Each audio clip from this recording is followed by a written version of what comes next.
James Franco est de retour au Festival de Deauville, 15 ans après être monté sur les planches pour présenter James Dean de Mark Riddle 2001, dans lequel il incarnait l'icône hollywoodienne. J'avais tellement bossé sur ce film. Je savais que les gens allaient m'attendre au tournant. Se souvient-il? À 38 ans, il est à la fois honoré et surpris de recevoir un hommage. Mais je suis fier d'être là avec Indubious Battle, un film qui a besoin d'un maximum d'exposition. Car il n'est pas aussi grand public que certaines comédies dans lesquelles j'ai joué. On se souvient de sa prestation délirante dans C'est la fin, 2013, où il se moque son image en jouant son propre rôle. Engagé mais pas trop dans cette adaptation d'une œuvre méconnue de Steinbeck. L'acteur-réalisateur joue un syndicaliste des années 1930 fort éloigné du gourou de Spring Breaker d'Harmony Korine, 2013, ou du randonneur blessé de 127 heures de Danny Boyle, 2011.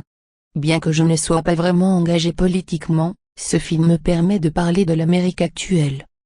Beaucoup de gens sont prêts à voter pour Donald Trump par dégoût, comme s'il lançait une grenade pour tout faire sauter. Je comprends leur colère mais pour moi, Trump n'est pas une solution. Un véritable orchestre malgré un emploi du temps de ministre. James Franco trouve encore le temps de donner des cours de production, le seul sujet que je maîtrise vraiment, dit-il. L'acteur continue aussi à écrire, à réaliser des films expérimentaux et à faire l'acteur. J'étais si fan de 23 novembre 63. Le roman de Stephen King que je lui ai écrit pour lui en demander les droits. Il m'a alors révélé que J.J. Abrams les avait achetés et je me suis résigné. Pour me consoler, j'ai écrit un article sur le bouquin d'Envis et Abrams m'a alors proposé d'en jouer le héros. Franco n'a accepté qu'après avoir eu la certitude de réaliser un épisode de cette mini-série diffusée cet automne sur Canal+.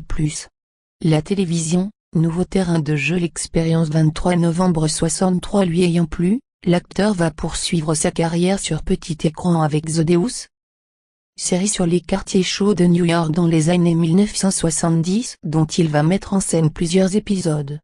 C'est pour cela que je porte la moustache, explique-t-il. Pour lui, la télévision offre des défis passionnants. J'aime l'idée qu'on puisse développer l'art des personnages sur quelques épisodes ou sur plusieurs années, précise-t-il. On le verra cependant aussi au cinéma dans Go Ahead Andrew Neil, drame sur le harcèlement à l'université, présenté en compétition à Deauville. Regardez d'autres vidéos sur site, video.5la.net.